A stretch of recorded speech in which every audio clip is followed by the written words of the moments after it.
Good evening everyone. আমার কথা কি শোনা যাচ্ছে? আপনাকে আমার কথা শুনতে পাচ্ছেন? জি, শুনতে পাচ্ছি। আমরা সকলে প্রথমে একটু পরিচিত হয়ে নিই, তারপরে আমরা আমাদের ক্লাসটা শুরু করব।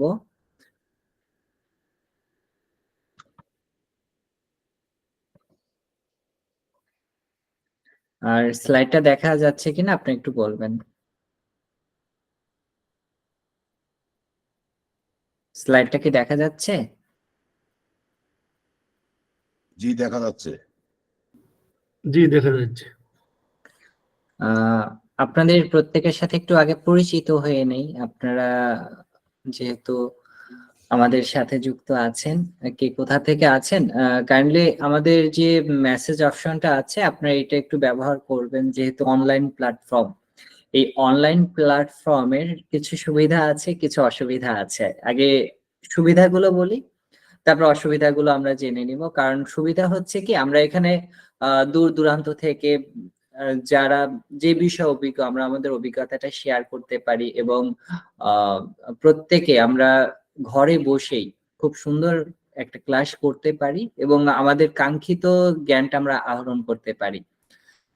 অসুবিধা হচ্ছে কি, যে বর্তমান সময় এই অনলাইন প্ল্যাটফর্মে হয় অনেক ক্লাস আছে, যে ক্লাসগুলোতে অনেকেই দেখা যাচ্ছে আপনার আমাদের ক্লাসে উপস্থিত থেকে কিন্তু দেখা যাচ্ছে সে অন্যান্য কার্যক্রম করতে থাকে বা ব্যস্ত থাকে। এই জন্য দেখা যাচ্ছে সঠিক যে উদ্দেশ্যে আমরা অনলাইন ক্লাস প্ল্যাটফর্মটা চুজ করেছি বা আমরা অংশগ্রহণ করছি, সেই জ্ঞানটা অনেকে নিতে পারে না। এই জন্য কিন্তু অনলাইনে অনেকে বলে যে আসলে অনলাইনের থেকে অফলাইনে আপনার শিক্ষা ব্যবস্থাটা ভালো হয়, ইন্টারেক্টিভ হয়, এখানে তথ্য আদান প্রদান কম হয়। তো আমার দৃঢ় বিশ্বাস, অন্ততপক্ষে আমার এই সেশনে সেই বিষয়টা হবে না। আপনার প্রত্যেকেই অংশগ্রহণ করবেন এবং প্রত্যেকের মতামত দেওয়ার সুযোগ রয়েছে এবং সেই মতামত আঙ্গিকে আমরা খুব সুন্দর প্রাণবন্ত একটা সেশন পরিচালনা করতে চলেছি। প্রথমেই আমি আমার পরিচয়টা দিয়ে নিচ্ছি। আমি ডক্টর গোপেশ চন্দ্র রায়। আমি একাডেমি অফ রিয়েল হোমিওপ্যাথি একটা প্রতিষ্ঠান, যেখানে আমি ডাইরেক্টর এডুকেশন হিসাবে নিয়োজিত রয়েছি এবং বর্তমানে আমি এইচডি হোমিও মেডিকেল একাডেমিতে ইনস্ট্রাক্টর হিসাবে আছি এবং আপনাদের সাথে থার্ড ইয়ারের প্যাথোলজি এবং ফোর্থ ইয়ারের সার্জারি, এই দুটো সাবজেক্ট পড়ানোর দায়িত্ব পেয়েছি এবং আমি আমার সর্বোচ্চটা চেষ্টা করব আপনাদেরকে দেওয়ার জন্য। আমি আমার একাডেমিক লাইফে যেটা শিখেছি এবং দেখা যাচ্ছে আমার প্যাথোলজির উপরে আমার আলাদা কোর্স করা আছে এবং আমার চেষ্টা বা আমার স্বপ্ন, মডার্ন মেডিসিন যারা প্র্যাকটিস করছে, আপনার বিভিন্ন প্র্যাকটিশনার হিসাবে বিভিন্ন সার্জন আছে, আমার আত্মীয় স্বজনের মধ্যে অনেকেই এমবিবিএস ডক্টর আছেন, তো তাদের সাহায্য সহযোগিতায় আমি আমাদের হোমিওপ্যাথিতে যে বিষয়গুলো কিছুটা ত্রুটি আছে, যেমন এলোপ্যাথি ডক্টর আপনার তারা সম্পূর্ণ ইংলিশ ভার্সন, আপনার রবিনসনের যে প্যাথোলজি রয়েছে এবং বেশ কিছু বই তারা সবসময় পড়ছে এবং সেই বইটা এবং আমাদের সনাতনী ভাবে আমরা হোমিওপ্যাথিতে যে বইগুলো আমরা সর্বাধিক পড়ে থাকি সেই বই, এবং এই দুটো কারিকুলামকে সমন্বয় করে একটা ভালো ক্লাস নেওয়ার চেষ্টা করব। এবং যেহেতু থার্ড ইয়ারে আমরা আমাদের রোগ তত্ত্ব আমাদের অনেক ভালোভাবে বুঝতে হবে, তো প্যাথোলজির জ্ঞানটা যেমন আমরা ফিজিওলজি, অ্যানাটমি এগুলোতে শিখছি, তাই না? তো এই যে শেখা, এই শেখাটা কিন্তু যখন থার্ড ইয়ারে ওঠা হলো তখন আরো গভীর হবে, সুগভীর হবে। তো এই গভীরতাটা প্যাথোলজি জানার জন্য আমাদের যেমন ফিজিওলজি, অ্যানাটমি জানা প্রয়োজন এবং সেটা যতটা গুরুত্বপূর্ণ, আমি মনে করি প্যাথোলজি তার থেকে আরো অধিক গুরুত্বপূর্ণ বাস্তবে প্র্যাকটিস লাইফে। তো আমাদের আমাদের যে একাডেমি, আমাদের এইচডি প্ল্যাটফর্মের যে একাডেমিটা আপনারা প্রত্যেকেই জানেন, এই বর্তমানে আমাদের সেশনটা উন্মুক্ত, প্রত্যেকে আমরা অংশগ্রহণ করতে পারবো। আপনাদের যদি ভালো লাগে, আপনারা যদি মনে করেন যে আমাদের এই ক্লাস থেকে আপনারা শিখতে পারবেন, আপনারা জানতে পারবেন, আপনাদের আশা পূরণ হবে, তাহলে আপনারা আমাদের কোর্সে জয়েন হবেন বা কোর্সটা কিনে নিবেন এবং আমাদের সাথে থাকবেন। আর যদি মনে হয় যে না, আপনার কাঙ্ক্ষিত স্বপ্ন আমরা পূরণ করতে সক্ষম হচ্ছি না, এইচডি হোমিও মেডিকেল একাডেমি আপনাদেরকে সম্পূর্ণরূপে সেই সুযোগটা দিচ্ছে। আগে বুঝে, অর্থাৎ আগে টেস্ট করুন আমাদের একাডেমির যে কোর্স গুলো, আপনারা স্যারদেরকে আপনারা আপনাদের মনের মতন হচ্ছে কিনা সেটা সম্পূর্ণরূপে দেখার সুযোগ রয়েছে।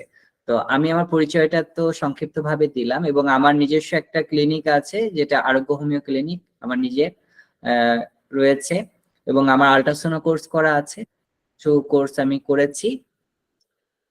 আশা করি আমার যতটুকু আমি শিখেছি ব্যক্তিগত লাইফে আমি সর্বোচ্চটা এই কোর্সে আমি দেওয়ার চেষ্টা করব।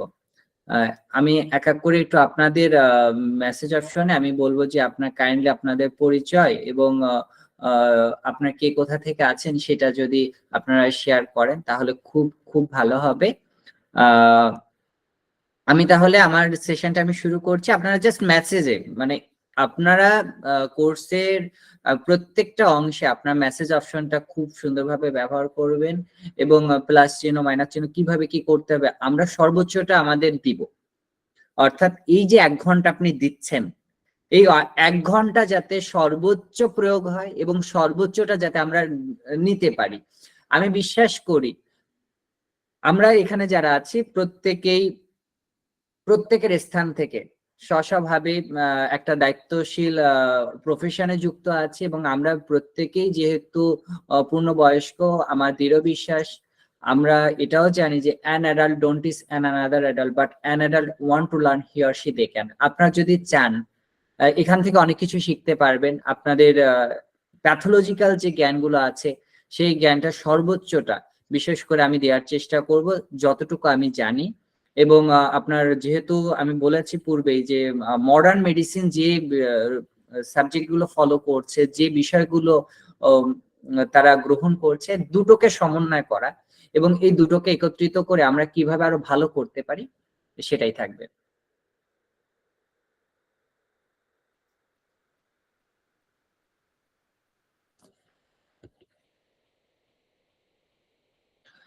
কাইন্ডলি আপনাদের মধ্য থেকে কেউ একজন বলবেন যদি আমার স্লাইডটা চেঞ্জ হচ্ছে কিনা, এটা একটু কেউ কাইন্ডলি বলবেন। স্লাইড কি চেঞ্জ হচ্ছে? জি, চেঞ্জ হচ্ছে। আজকের যে ক্লাস বা সেশন, আমি যেহেতু আপনাদের ইনস্ট্রাক্টর হিসেবে রয়েছি, আজকের আমার এই ক্লাস থেকে যে বিষয়গুলো আমি এখানে আপনাদের কাছে উপস্থাপন করছি, প্যাথোলজির যে সংজ্ঞাটা, প্যাথোলজির শ্রেণী বিভাগ এবং হোমিওপ্যাথিতে প্যাথোলজি শিক্ষার প্রয়োজনীয়তা, এই 3টা বিষয় মূলত আজকে আলোচনা করব। এবং এই আলোচনার মাধ্যমে আমরা একাডেমিতে কিভাবে সংজ্ঞাটা লিখলে আমরা সর্বোচ্চ নাম্বারটা পেতে পারি এবং বাস্তবিক জীবনে কোন কোন বিষয়টা কতটুকু পড়লে, কতটুকু জানলে আমাদের জ্ঞানটা সম্পূর্ণ হবে, সেটা একটা সুন্দর দিক নির্দেশনা আমি দেওয়ার চেষ্টা করব। আমার এই ক্লাসে কিছু নিয়ম আমি আপনাদেরকে বলে দিচ্ছি কিভাবে আমরা আরো ক্লাসটাকে সুন্দর করতে পারি। দেখেন, যেহেতু আমরা প্রত্যেকে অনলাইনে আছি, আপনারা যদি কোনো বিষয়টা একটা স্লাইড হয়ে যাচ্ছে আপনি যদি বুঝতে পারেন, সাথে সাথে আপনি প্লাস চিহ্ন আপনার মেসেজ অপশনে লিখতে পারবেন। প্লাস চিহ্ন লিখলে হবে কি, আমি বুঝে নিব যে আপনি এই বিষয়টা বুঝতে পেরেছেন। আর যদি মাইনাস চিহ্ন লেখেন তাহলে আমার মনে হবে যে আপনি এই বিষয়টা বুঝতে পারেননি। এবং যদি সি লেখেন তাহলে আমি মনে করব যে আপনাকে কিছু বলার দরকার রয়েছে। এবং যখন ইউ লিখবেন অর্থাৎ কথাটা আপনাকে আর্জেন্টলি আপনি জানতে চাচ্ছেন। এবং কিউ অর্থ হচ্ছে কোশ্চেন, অর্থাৎ আপনার কোনো প্রশ্ন আছে। তো আমি সি ইউ কিউ এই 3টা ওয়ার্ড ব্যবহার করার কথা বলবো একদম সর্বশেষে, সেশনটার শেষে। এবং প্রত্যেকটা স্লাইডের যখন শেষ হয়ে যাবে আপনার যদি প্লাস বাটন ক্লিক করেন, অর্থাৎ প্লাস চিহ্নটা দেন এবং মাইনাস চিহ্নটা দেন, তাহলে কিন্তু খুব সুন্দরভাবে আপনারাও আমার সাথে যুক্ত থাকবেন এবং আমারও খুব ভালো লাগবে যে না, আমাদের সেশনে যারা আছে প্রত্যেকে আমরা যুক্ত রয়েছি। এখানে আমরা যে কয়জন আছে আমরা প্রত্যেকে যদি চেষ্টা করি তাহলে অনেক ভালোভাবে শিখে নিতে পারবো। প্রথমেই আসি সংজ্ঞা, প্যাথোলজি। তো আমরা এটা বাংলাতে রোগবিজ্ঞান হিসেবে জানি। তো সংজ্ঞা হিসেবে আমরা মূলত যে বিষয়গুলো আমাদের খেয়াল করতে হয়, রোগবিজ্ঞান বা এটা প্যাথোলজি হচ্ছে প্রাণী বিজ্ঞানের একটা প্রধান শাখা। এখন এই শাখায় প্রাণীদেহের বিভিন্ন রোগের লক্ষণ, রোগ তত্ত্ব, প্রতিকার ইত্যাদি বিশদভাবে কি করা হয়, আলোচনা পর্যালোচনা করা হয়। এবং এখানে কি হয়, আপনার যদি ছবিটা দেখেন তাহলে এখানে দেখা যাচ্ছে যে কিছু ব্যক্তি কি আছে, তারা অনুবীক্ষণ যন্ত্র সব বিভিন্ন মেকানিজমে তারা কি করছে, রোগের লক্ষণের সাথে প্রত্যেকটা জিনিস আলাদা করছে, নমুনাগুলো আলাদা করছে এবং কোষ পরিবর্তন বিভিন্ন কিছু তারা কি করে এখানে আলাদা করে। এবং এই যে রোগ নিরূপণ বিদ্যা, এই বিদ্যাটাই হচ্ছে প্যাথোলজি। এটা আমাদের বোঝার জন্য। কিন্তু আমাদের সংজ্ঞা আকারে যখন আমাদের পরীক্ষা হবে তখন আমরা কি লিখবো? সংজ্ঞায় আমরা লিখবো চিকিৎসা বিজ্ঞানের যে শাখা রোগাবস্থায় কোষ, কলা ও অঙ্গের গঠনগত ও কার্যগত পরিবর্তন নিয়ে আলোচনা করে তাকেই হচ্ছে প্যাথোলজি বলে।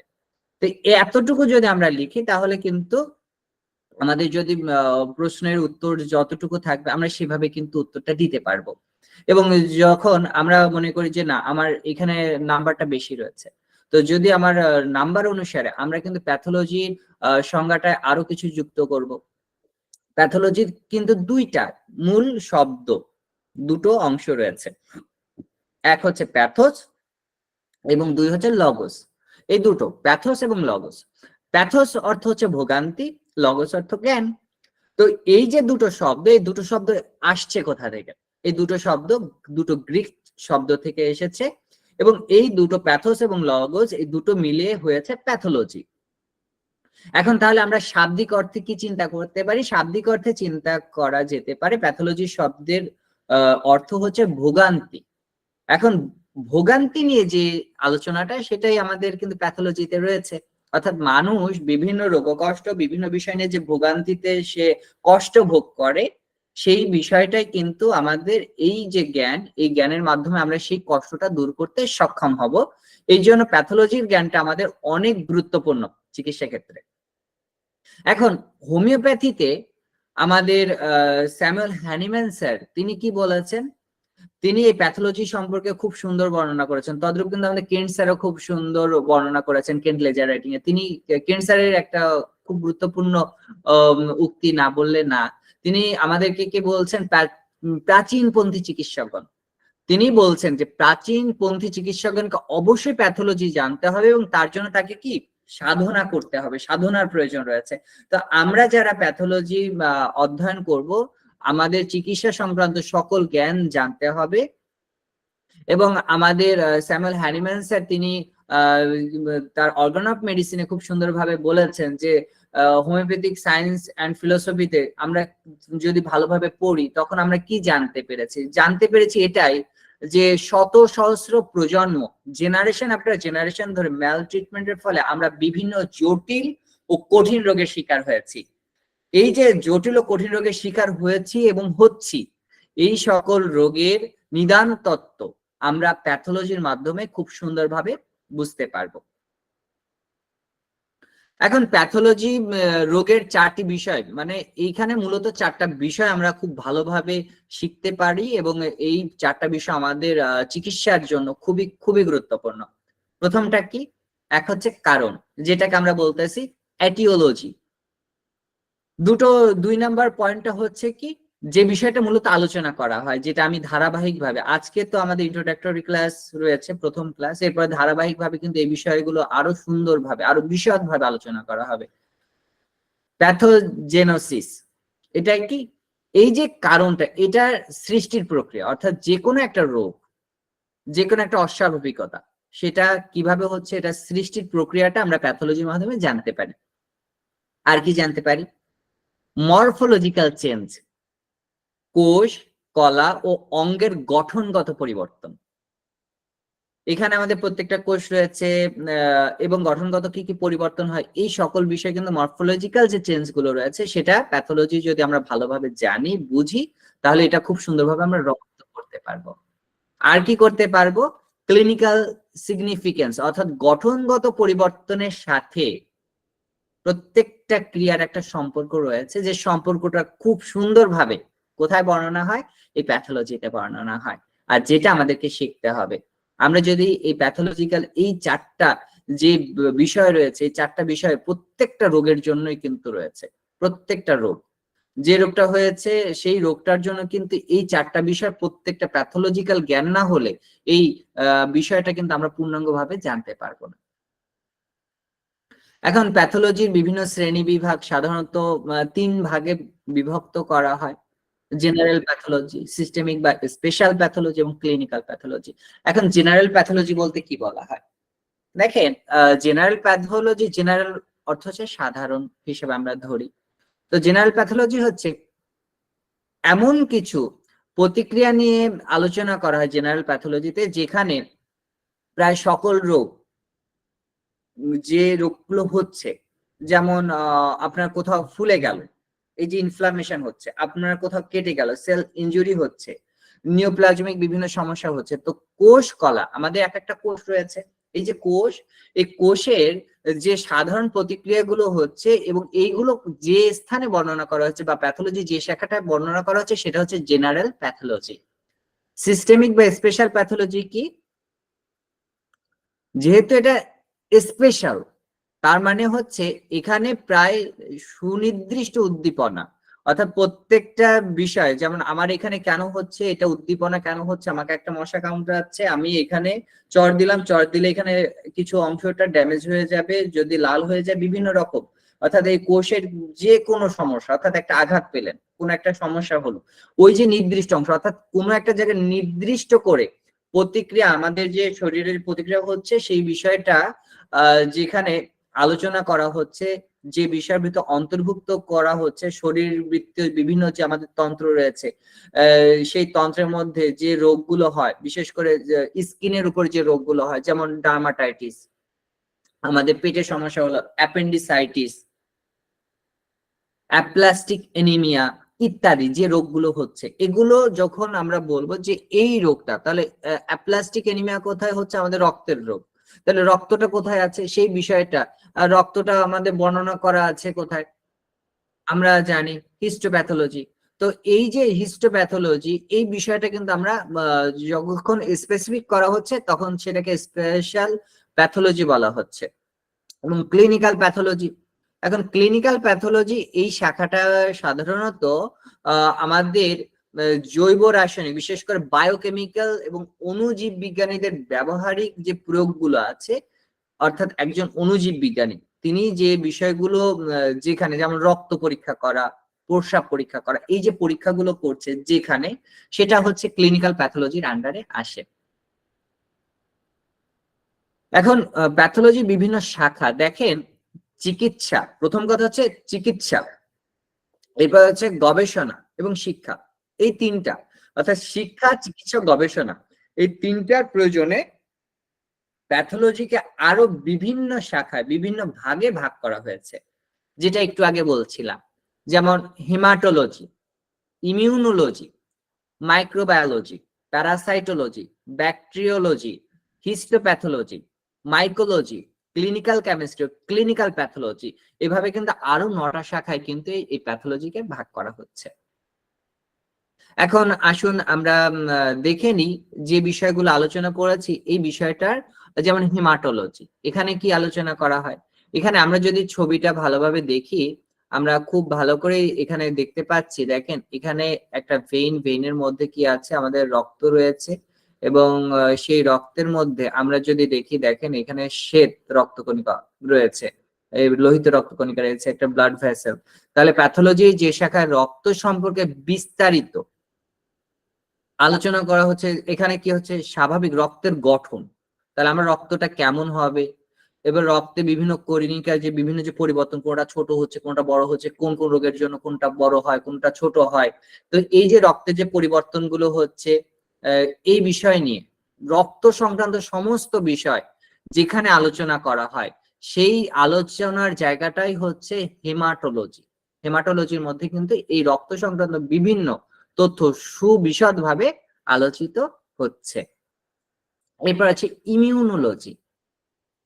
এখন ইমিউন সিস্টেম আমরা সবাই জানি রোগ প্রতিরোধ ক্ষমতা, তাহলে প্যাথোলজি যে শাখায় শরীরের আমাদের যে রোগ প্রতিরোধ ক্ষমতা, এই রোগ প্রতিরোধ ক্ষমতার যে টি লিম্ফোসাইট, বি লিম্ফোসাইট সহ আমাদের ইমিউন সিস্টেম যা কিছু রয়েছে, আমাদের ডিফেন্স মেকানিজম, যেটা আমাদের শরীরের প্রতিরক্ষা বাহিনী বলা হচ্ছে, এই প্রতিরক্ষা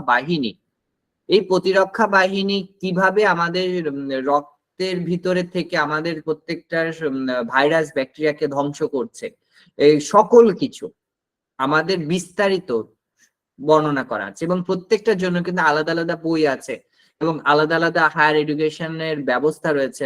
মডার্ন মেডিসিন যারা প্র্যাকটিস করছে তারা কিন্তু এরপরে হায়ার এডুকেশন রয়েছে, তারা কিন্তু এরপরে আরো ট্রেনিং করছে, তারা এরপরে আরো উচ্চতর প্রশিক্ষণ নিচ্ছে, উচ্চতর ডিগ্রি নিচ্ছে। তো আমরা কি করব, আমরা প্যাথোলজি টোটাল ক্লাসে আমরা আমাদের ডিএসএমএস কোর্স কারিকুলামের যে বিষয়গুলো আছে সেটা আমরা সুন্দরভাবে সম্পন্ন করব এবং মডার্ন মেডিসিনের যে বিষয়গুলো আছে, লেটেস্ট যে গবেষণা রয়েছে সেগুলো আমি তুলনামূলকভাবে সম্পৃক্ত করে একটা সুন্দর ধারণা দেওয়ার চেষ্টা করব, যেটা আমাদের বাস্তবিক রোগী দেখার ক্ষেত্রে সর্বাধিক কাজে লাগে। মাইক্রোবায়োলজি, একটু আগে যে বিষয়টাই বললাম, ইমিউনোলজির সাথে কিন্তু মাইক্রোবায়োলজির খুব গুরুত্বপূর্ণ, যেহেতু ওখানে রক্ত রয়েছে আর এখানে রয়েছে ভাইরাস ব্যাকটেরিয়া। তাহলে আমাদের ভাইরাস ব্যাকটেরিয়া কোন কোন ধরনের ভাইরাস ব্যাকটেরিয়া হতে পারে, সেটা আমাদের শরীরে কিভাবে আক্রমণ করে, আক্রমণ করলে আমাদের কি কি লক্ষণ শরীরে প্রকাশ পায় এবং আমাদের শরীরে কি কি প্রতিক্রিয়া দেখা দেয়, এই বিষয়গুলো কিন্তু কোথায় বর্ণনা রয়েছে, মাইক্রোবায়োলজিতে বর্ণনা রয়েছে। প্যারাসাইটোলজি, এটাই মূলত আমাদের শরীরের ভিতরে যে সকল পরজীবী রয়েছে, বিশেষ করে কৃমি কীট রয়েছে, তারপরে আমাদের শরীরে যদি কখনো অনেক প্রকার পরজীবী হতে পারে, শরীরের ত্বকের বাইরেও কিছু হতে পারে, যেমন উকুন হতে পারে। তো আমাদের এই যে পরজীবী, যে কয়টা পরজীবী আমাদের শরীরে বেড়ে ওঠে, এই সকল বিষয় নিয়ে খুব সুন্দরভাবে বর্ণনা করা কোথায় হচ্ছে, প্যারাসাইটোলজিতে বর্ণনা করা হচ্ছে। ব্যাকটেরিওলজিতে বর্ণনা করা হচ্ছে ব্যাকটেরিয়া সম্পর্কে, যেহেতু আমাদের পৃথিবীতে অনেক অনেক ব্যাকটেরিয়া আছে, ব্যাকটেরিয়ার উপকারী আছে, আমাদের ব্যাকটেরিয়া ক্ষতিকারক ব্যাকটেরিয়া আছে। এই সকল ব্যাকটেরিয়া আমাদের শরীরে কি কি উপকার করে থাকে, কি কি অপকার করে থাকে, এই সম্পর্কে খুব সুন্দরভাবে এখানে বর্ণনা করা হয়েছে। হিস্টোপ্যাথোলজিতে কি বর্ণনা করা আছে? হিস্টোপ্যাথোলজিতে বর্ণনা করা আছে আমাদের শরীরের যে কোষ, প্রত্যেকটা কোষের অভ্যন্তরের প্রত্যেকটা গঠন পদ্ধতি বর্ণনা করা আছে এবং সেই কোষটা কিভাবে আপনার গঠিত হয়েছে তা নির্ণয় করা, ওই বিষয়ে বিস্তারিত আলোচনা হিস্টোপ্যাথোলজিতে বর্ণনা করা আছে। মাইকোলজিতে কি বর্ণনা করা আছে? যেহেতু আমাদের চারপাশে কিন্তু শুধুমাত্র ভাইরাস ব্যাকটেরিয়া আছে এতটাই না, আমাদের পাশে কিন্তু অনেক ছত্রাক রয়েছে, ফাঙ্গাস রয়েছে। এই ফাঙ্গাসের কারণেও কিন্তু আমরা অনেক ধরনের অসুস্থতায় ভুগি, অনেক ধরনের রোগ হয়ে থাকে, যেগুলোকে ফাঙ্গাল ইনফেকশন বলা হয়। যেমন আপনার ডাউ, একজিমা, এই ধরনের, তারপরে নখের অনেক ডিজিজ আছে, নেল ডিজিজ আছে। তো এই ধরনের ডিজিজ আমরা আক্রান্ত হই। তো এই সংক্রান্ত যে বিস্তারিত বর্ণনা কোথায় আছে? মাইকোলজিতে আছে। ক্লিনিক্যাল কেমিস্ট্রি, এখন আমার কাছে মনে হয় এটা বর্তমান সময় সব থেকে আমাদের বেশি জানা প্রয়োজন, কারণ কেমিস্ট্রির এই যে অর্থাৎ প্রত্যেকটা রোগের জন্য যে প্যাথোলজিক্যাল টেস্ট আমাদের বিভিন্ন পরীক্ষা করা হয়, যেমন ডায়াবেটিস হয়েছে আমরা গ্লুকোজ লেভেল দেখি, জিপিটি দেখি, তারপর ফসফেট দেখি, আমরা ইউরিয়া দেখি, ক্রিটিনাইন দেখি, ইউরিক অ্যাসিড দেখি, বিলিরুবিন দেখি, ক্যালসিয়াম দেখি। তো এই যে বিষয়গুলো দেখা হয়, যে আমাদের শরীরের ভিতরে বিভিন্ন গ্রন্থি থেকে যে বিভিন্ন রাসায়নিক পদার্থ, বিভিন্ন এনজাইম সিক্রেশন হয়, এই শরীরের রক্তে যে এনজাইম গুলো থাকে এর মধ্যে কিছু প্রয়োজনীয় থাকে, কিছু অপ্রয়োজনীয় থাকে। এই রাসায়নিক পদার্থের হ্রাস বৃদ্ধি, এই বিভিন্ন বিষয়টা যেখানে আলোচনা করা হয়েছে, যে শাখায় আলোচনা করা হয়েছে, সেই শাখাটাই হচ্ছে ক্লিনিক্যাল কেমিস্ট্রি। এর আরো একটা সুন্দর নাম রয়েছে, সেই নামটা হচ্ছে বায়োকেমিস্ট্রি। তো এই বিষয়ে কিন্তু আরো বিস্তারিত জানার জন্য দেখেন ক্লিনিক্যাল কেমিস্ট্রি, মলিকুলার ডায়াগনস্টিক বিভিন্ন বই রয়েছে, আমরা এগুলো পড়লে আমাদের জ্ঞানটা আরো সমৃদ্ধ হবে। এবং ক্লিনিক্যাল প্যাথোলজির জন্য বাংলাদেশের বহুল মানে পঠিত হোমিওপ্যাথিক কলেজগুলোতে যে বিষয়টা অনেকে পড়ে থাকেন, আপনার এমডি আতিকুর রহমান স্যারের যে বইটা, অর্থাৎ ক্লিনিক্যাল প্যাথোলজি 5th এডিশন, এটাও খুব ভালো সুন্দর বর্ণনা করা আছে, যেখানে রক্ত কিভাবে গ্রুপিং করতে হবে এটা আমি আলোচনা করব। এই বিষয়গুলো আমি নিজেও ব্যক্তিগতভাবে স্যারের এই বইটা বেশ পড়ে থাকি। এটা আমি অনেক পড়েছি, আপনারাও পড়বেন, কারণ অনেক কিছু অনেক বাংলা খুব সুন্দরভাবে বর্ণনা করা আছে এই বইতে। এখন আমরা এই যে যা কিছু বলছি, এটা আমাদের হোমিওপ্যাথিতে এর প্রয়োজনীয়তা কতটুকু বা কোন বিষয়, সেটা আমাদেরকে জানতে হবে। দেখেন, আমরা যা কিছু শিখলাম, এখন এর মূল উদ্দেশ্য হচ্ছে আমরা হোমিওপ্যাথিতে এই জ্ঞানটাকে কাজে লাগাবো। এখন আমরা মূলত কি করি? আমরা চিকিৎসা করি, আমরা চিকিৎসক, আমরা লক্ষণকে চিন্তা করে চিকিৎসা করি। আমাদের লক্ষণটা খুবই খুবই গুরুত্বপূর্ণ হোমিওপ্যাথিতে। কিন্তু এই লক্ষণের ক্ষেত্রে আমরা যদি এর সাথে রোগের কারণ, কি কারণে এই রোগটা হচ্ছে, আমরা যদি দেখেন, আপনার রোগী একজন আসছে, আপনি তার প্যাথোলজিক্যাল টেস্ট রিপোর্ট, যেমন মডার্ন মেডিসিনের যারা প্র্যাকটিশনার তারা কি করে, রিপোর্ট গুলো দেখে। রিপোর্ট গুলো যখন আপনি দেখবেন, আপনি বলতে পারবেন যে এটা অপারেশন যোগ্য না নিরাময় যোগ্য। এখন আপনার নিয়ে আসছে কি, আপনার গল স্টোন নিয়ে আসছে। এখন গল স্টোনটা সেটা হার্ড স্টোন, সফট স্টোন, আপনার ক্যালকুলাস না ক্যালসিফিকেশন, তো এই বিষয়গুলো যদি আপনি ভালোভাবে বুঝতে পারেন, তখন কি হবে, আপনি তাকে সঠিক পরামর্শটা দিতে পারবেন। কতটুকু আমাদের হোমিওপ্যাথিতে নিরাময়যোগ্য, কতটুকু স্টোন আপনার বেরিয়ে আসতে পারবে, এই বিষয়টা আমরা কিন্তু খুব ভালোভাবে বুঝতে পারবো। যখন এটা বুঝতে পারবো, আপনি কিন্তু ওই রোগীকে, অনেক ক্ষেত্রে আছে অনেক স্টোনের পেশেন্ট, পাথরের পেশেন্ট, কিডনিতে পাথর হয়েছে, ওষুধ খেয়েছে, আপনার পাথরটা ভ্যানিশ হয়ে গেছে, পাথর বেরিয়ে গেছে, এখন অনেক প্রমাণ আছে। আবার এমনও কিছু কিছু প্রমাণ আছে যেখানে তাদের কিন্তু অপারেশন করেছে এবং অপারেশন থিয়েটারে বসে ডাক্তার, মডার্ন মেডিসিন যারা প্র্যাকটিস করে তারা কিন্তু আমাদের অনেক নিন্দামন্দ করছে যে আপনি হোমিওপ্যাথি খেয়েছেন বিধায় কিন্তু আপনার এই সমস্যাটা হয়েছে, আপনারটা এত বড় বেড়েছে না। আপনি যদি প্যাথোলজিক্যাল জ্ঞান থাকে, আপনি যদি সঠিকভাবে জানতে পারেন যে এই রোগের লক্ষণটা যদি আপনি জানতেন, তাহলে আপনি সঠিক ব্যাখ্যাটা দিতে পারবেন। কাইন্ডলি আমরা যারা আনমিউট হয়ে আছি, নিজেকে মিউট করব যাতে ক্লাসের সেশনটা ভালোভাবে নেওয়া যায়। এখন এছাড়াও বর্তমান সময় ধরেন ডেঙ্গু জ্বর হচ্ছে, প্রচুর পরিমাণে মানুষ ডেঙ্গু জ্বর আক্রান্ত হচ্ছে।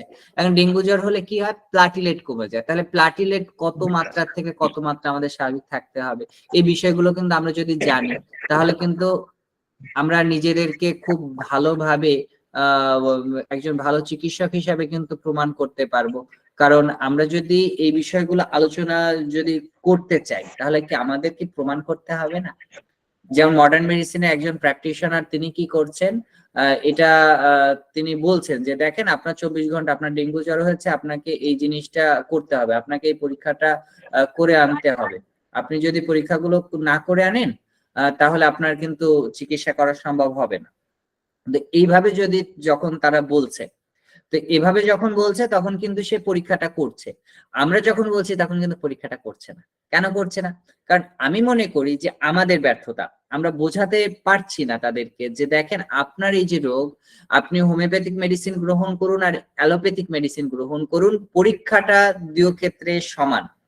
অর্থাৎ আমাদের হোমিওপ্যাথি যারা প্র্যাকটিস করছি, আমরা যেমন একজন ডক্টর হিসাবে বাংলাদেশে বৈধতা রয়েছে, একজন এমবিবিএস ডক্টর, আমাদের কিন্তু গেজেট রয়েছে, আমাদের এখন কাউন্সিল হয়ে গেছে। আমাদেরকে বুঝতে হবে যে আমরা বাংলাদেশের এখন যে সমস্যা ছিল, আগে আমাদের ডাক্তার লেখা যেত না, আমরা কিন্তু প্রত্যেকেই এখন এই চিকিৎসায় যখন আমরা ডিএসএমএস কোর্স কমপ্লিট করবো, আমরা কিন্তু ডাক্তার লিখবো। এখন নিজেকে প্রশ্ন করতে হবে যে একজন এমবিবিএস ডক্টর যতটুকু জানে, আপনি তাদের মতন কতটুকু জানছেন, তারা যতটা মন নিয়ে পড়ছে, আপনি কতটুকু পড়ছেন। দেখেন, তারা যে সম্মানটা অর্জন করছে, তার রোগীর কাছে মনে হয় একজন এমবিবিএস ডক্টর তিনি অনেক সুন্দর জানেন, আর আমাদের কথাতে তিনি মনে করেন এ কিছুই জানে না। কেন? আমরা প্যাথোলজিক্যাল রিপোর্ট যখন নিয়ে আসা হয়, তখন আমরা সেটা অনেকেই ওটা পড়েও দেখি না। এই যে না পড়ে দেখার কারণে রোগীর কাছে মনে হয়, এখন তো অনেক রোগী আছে আপনার বিভিন্ন ডিজিজ সম্পর্কে তাদের অনেক অভিজ্ঞতা রয়েছে, নেটে অনেক সার্চ দিয়ে তারা আসে। এখন সে রোগ সম্পর্কে বলে যে আপনি কি আইবিএস এর কোনো ট্রিটমেন্ট করেছেন এর আগে? এখন আপনি যদি না জানেন, আইবিএস এর ফুল ফর্ম হচ্ছে ইরিটেবল বাউল সিনড্রোম। এখন আপনি যখন স্টমাক রিজিয়নে যখন একজন এমবিবিএস ডক্টর যেভাবে কথা বলে, তখন যদি আপনি ওইভাবে কথাটা বলেন, তাকে যদি বোঝান, তখন কিন্তু তিনি বুঝবেন না এই ডাক্তার তো অনেক ভালো জানে, অনেক ভালো বোঝে। তখন কিন্তু আপনার পথে তার একটা বিশ্বাস চলে আসবে এবং আপনি রোগের যে জটিলতা আছে সেই জটিলতা থেকে আপনি নিজেকে মুক্ত করতে পারবেন, যেটা আনকিউরেবল ডিজিজ। আপনি যদি জানান যে দেখেন এই ডিজিজটা আনকিউরেবল, এটা সারে না, কিন্তু আপনি যদি হোমিওপ্যাথিক প্র্যাকটিস মানে মেডিসিন গ্রহণ করেন, তাহলে আস্তে আস্তে আস্তে আস্তে আপনার যখন ইমিউনিটি সিস্টেমটা গ্রো করবে, তখন আস্তে আস্তে এটা সেরে যাবে। এবং আপনি কিছু সফল কেসের হিস্ট্রি দেখাতে পারবেন, যারা সফল হয়েছে, যারা এই রোগ থেকে মুক্তি লাভ করেছে, যারা ভালো আছে, সেগুলো আপনি বলতে পারবেন। তাহলে কিন্তু রুগী বিশ্বাস করবে কখন? আমাদের প্যাথোলজিক্যাল জ্ঞানটা কখন লাগে? দেখেন, হোমিওপ্যাথিতে প্যাথোলজি শিক্ষা একটি গুরুত্বপূর্ণ বিষয়। কেন? কারণ আমাদের যে চিকিৎসক রয়েছে, আমাদের এই চিকিৎসাটা সর্বোত্তম চিকিৎসা প্রদান করতে গেলে এই জ্ঞানটা খুবই খুবই দরকার। কারণ আমরা যারা প্র্যাকটিশনার হিসাবে প্র্যাকটিস করছি, আমি একজন রোগীকে সুস্থ করেছি, এই সুস্থ হয়েছে না হয়নি সেটা বুঝবে কি করে? প্যাথোলজিক্যাল রিপোর্ট দ্বারা কিন্তু সেটা আমরা প্রমাণ করতে পারবো। আমরা মডার্ন মেডিসিনের সাথে যদি প্রমাণ করতে হয়, দেখ যে ডেঙ্গু জ্বর সেরেছে, তার জ্বর নেই, কিন্তু প্লাটিলেট কাউন্ট যদি আপনি না থামাতে পারেন, ওই রোগীটা কিন্তু বাঁচবে না। তাহলে এই যে রোগীটা খুবই মুমূর্ষু অবস্থায়, আপনি যদি দেখেন যে আমার 1.5 লক্ষ নিচে নেমে গেল, তাহলে আপনার জন্য কি করণীয়? আপনার ওই যে কি করণীয়, ওই সময় কি করতে হবে, তার জন্য একটা সুস্পষ্ট ধারণা পাবেন কিন্তু প্যাথোলজিক্যাল জ্ঞান থেকে।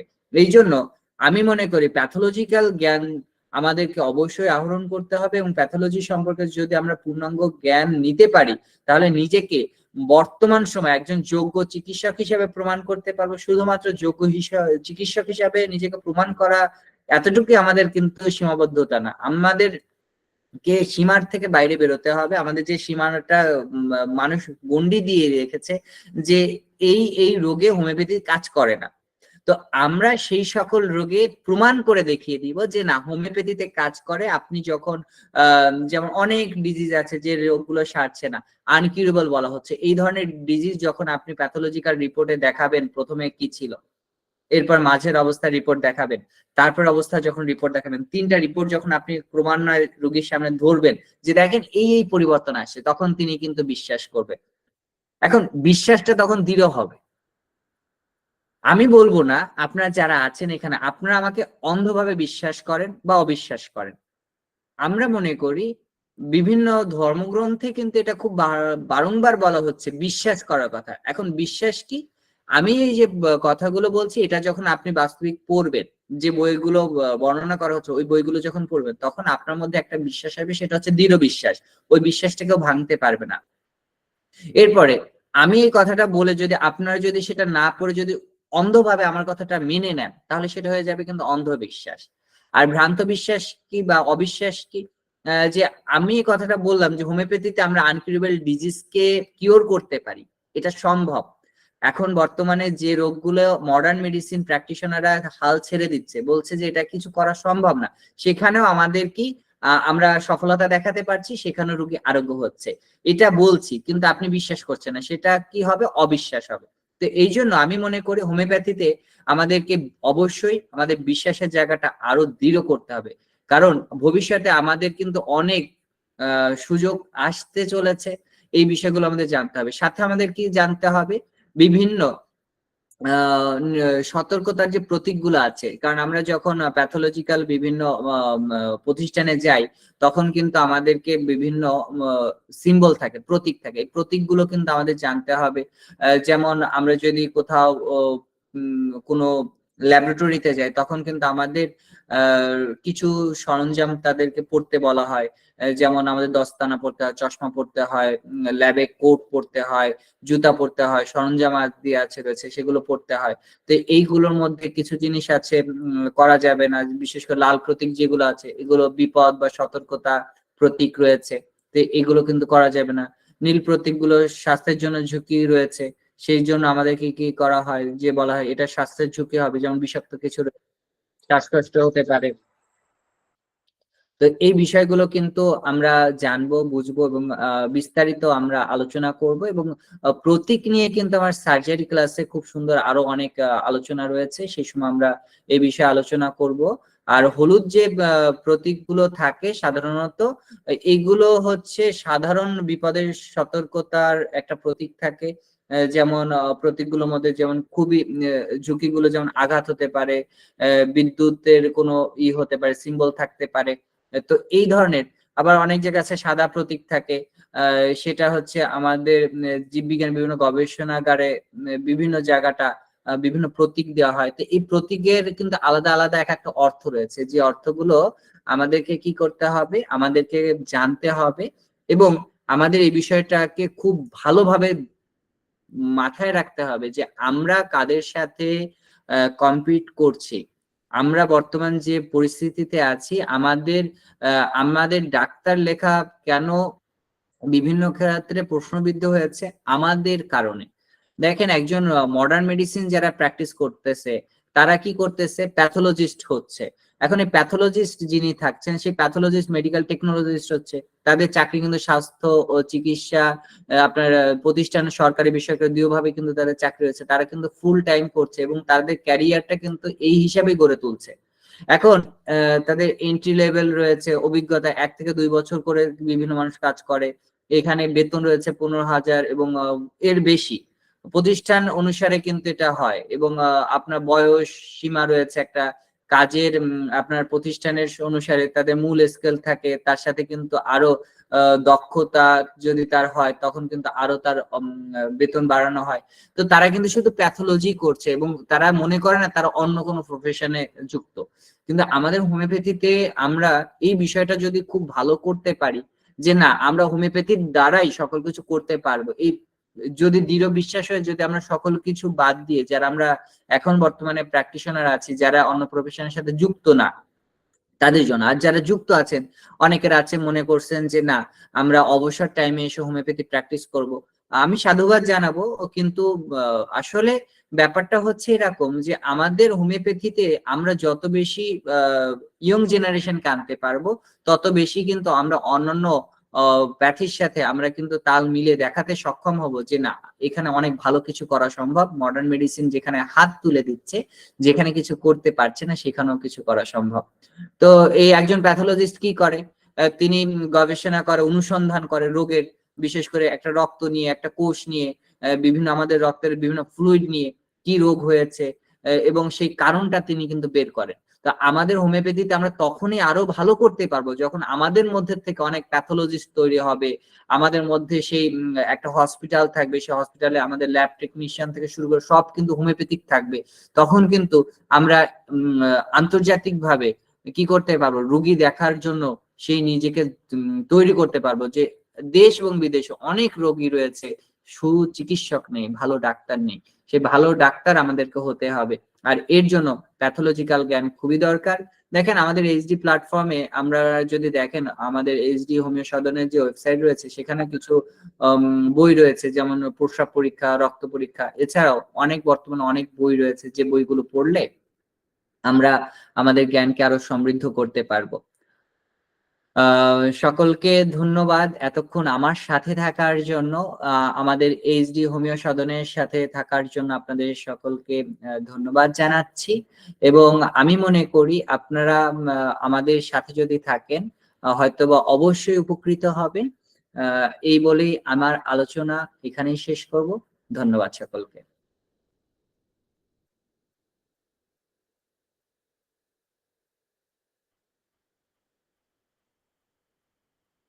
যদি কারো কোনো প্রশ্ন থাকে করতে পারেন আজকের সেশন নিয়ে।